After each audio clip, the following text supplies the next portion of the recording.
Friends எல்லாம் எப்படி இருக்கீங்க? என்ன பார்க்க போறோம்னா, பூண்டு சட்னி தான் வைக்க போறோம். செம்ம டேஸ்ட்டா இருக்கும். நல்லெண்ணெய் ஊத்தி சாப்பிட்டா செம்ம வேற லெவலா இருக்கும். வாங்க எப்படி செய்யுதுன்னு பார்க்கலாம். ஒரு கைப்பிடி அளவுக்கு பூண்டு உரிச்சு எடுத்திருக்கேன். கொஞ்சம் அதிகமாவே எடுத்திருக்கேன் பாருங்க. இது நல்லா இடிச்சு எடுத்துக்கணும். அம்மி இருந்தா அம்மியில அரைக்கலாம். அம்மி இல்லாதனால, இப்போ இந்த இடிகல்ல தான் வச்சு இடிக்க போறோம். இது நல்லா இடிச்சுக்கணும்.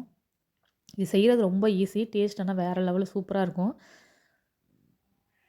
குழம்பு எதுவும் இல்ல. பசியா இருக்கு அப்படின்னு சொல்லிட்டு இத ஒரு 5 நிமிஷத்துல இத செஞ்சிடலாம். அதனால இது சீக்கிரமா செஞ்சு சாப்பிட்றலாம்னு சொல்லிட்டு பூண்டு சட்னி அரைக்கிறேன். இத நல்லா ஃபஸ்ட்டு இடிச்சு எடுத்துக்கலாம். ஃபுல்லா இடிச்சாச்சு பாருங்க. நல்லா இடிச்சு எடுத்தாச்சு. இதில வந்து என்ன சேர்க்க போறோம், உப்பு, மிளகாய் தூள் இது மட்டும் தான் சேர்க்க போறோம். வேறு எதுவுமே சேர்க்கறதில்ல. நல்லெண்ணெய் ஊத்தி சாப்பிட போறோம்.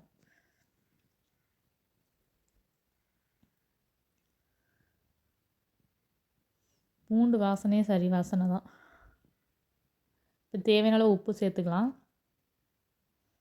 மிளகாத்தூள் நம்ம காரத்துக்கு தகுந்தாப்புல மிளகாத்தூள் சேர்த்துக்கலாம்.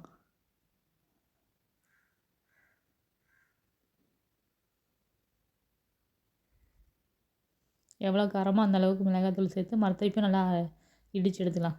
எல்லாத்தையும் மிக்ஸ் பண்ணுற போல நல்லா ஆட்டி எடுத்துக்கலாம். கொடகல் மட்டும் அந்த ஆட்டாங்கல் ஆட்டுறோம். ஃபுல்லாக மிக்ஸ் ஆயிடுச்சு. நல்லா மசாலா, அந்த பூண்டு இதெல்லாமே சேர்த்து சூப்பராக வாசனையும் நல்லாயிருக்கு. இது தனியாக ஒரு பவுலுக்கு மாற்றி நல்லெண்ணெய் ஊற்றி சாப்பாடு சுட சுட சாப்பாடு போட்டு சாப்பிட்டா வேற அளவு சூப்பராக இருக்கும். இது இட்லி, தோசை எல்லாத்துக்குமே நல்லாயிருக்கும். இட்லி, தோசை, சப்பாத்தி கூட நல்லா தான் இருக்கும். சாப்பாட்டுக்கு நல்லா சுடு சாப்பாடுக்கு நல்லெண்ணெய் ஊற்றி சாப்பிட்டா அதுவும் செம்ம டேஸ்ட்டாக இருக்கும். இன்றைக்கி வந்து சுடு சாப்பாடுலாம் போட்டு சாப்பிட போகிறேன். நான் அவ்வளோ பூண்டு போட்டேன், இவ்வளோ தான் வந்திருக்கு பாருங்கள். ஒரு ஆள் சாப்பிட்ற மட்டும் தான் இருக்கும். எனக்கு மட்டும்தான் அதெல்லாம் இவ்வளவு போதும். இதில் இப்போ நல்லெண்ணெய் சேர்த்துக்கலாம். இது சுத்தமான நல்லெண்ணெய் தான்.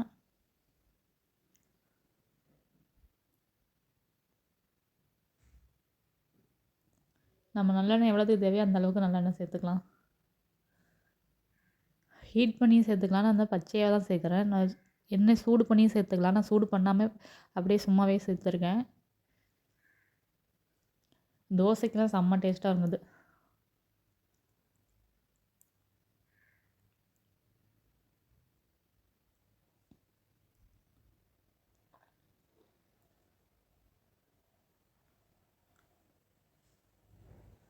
சூப்பரான பூண்டு சட்னி ரெடி ஆயிடுச்சு.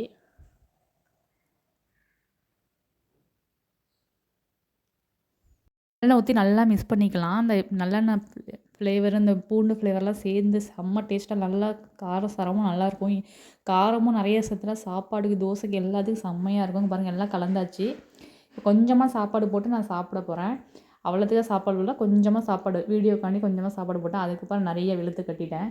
கொஞ்சமாக சாப்பாடு போட்டு அதை பிசைஞ்சு சாப்பிடும்போது உருண்டை பிடிச்சி செம்ம டேஸ்ட்டு வேறு லெவலு. அந்தளவுக்கு டேஸ்ட்டு செம்மையாக இருந்துச்சு. கொஞ்சமாக போட்டு பிசைஞ்சு சாப்பிட்டேன். அதுக்கப்புறம் நிறைய சாப்பாடு போட்டு சாப்பிட்டேன்.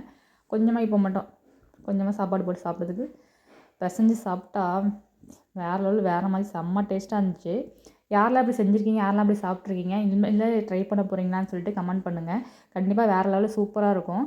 அடுப்பே இல்லாமல், எதுவுமே இல்லாமல் நம்ம வீட்டில் இருக்க பொருளை வச்சே செய்யலாம். அடுப்பு இதுக்கு தேவையே கிடையாது. கண்டிப்பாக ட்ரை பண்ணி பார்த்துட்டு எப்படி இருக்குன்னு கமெண்ட்டில் சொல்லுங்கள். இதே போல் அடுத்த வீட்டில் பார்க்கலாம். ஓகே, பாய். வேறு லெவலில் செம்ம டேஸ்ட்டு.